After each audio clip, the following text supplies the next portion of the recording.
In today's video, I'm going to teach you how to add search to a table in Retool. By the end, you'll have a clean, instant search experience that lets users filter rows as they type without writing any extra code.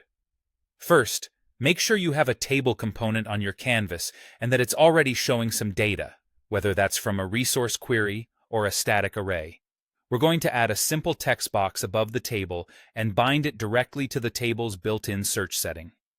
Drag a text input component onto the canvas and place it just above or near the table so users intuitively know it controls the table. Give it a clear name so it's easy to reference later. Something like search input works great. You can also add a helpful placeholder such as search, so people know what to do when they land on the page. If you want, keep the label minimal or remove the label and rely on the placeholder for a cleaner look. By default, the input should be empty, which means the table will show all results when the page loads. Now let's connect that input to the table's search. Click to select your table component. In the right side inspector panel, find the interaction section and look for the search term setting. Set that field to reference your text input's value. In Retool, that typically looks like binding the input's value with curly braces, for example, referencing search input value. This tells the table to use whatever the user types as the search phrase.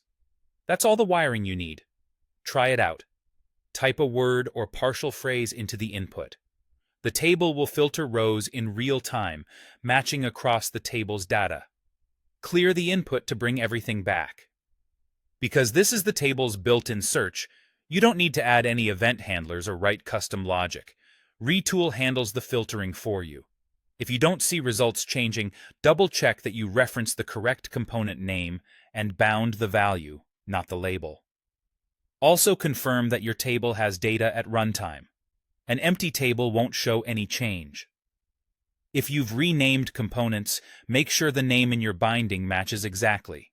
And if your app has multiple inputs, give each one a distinct name to avoid confusion. With that, you've added a clean, user-friendly search to your table using just a text input and the table's search term setting. Save your changes, test a few queries, and you're done. Thanks for watching, and happy building in Retool.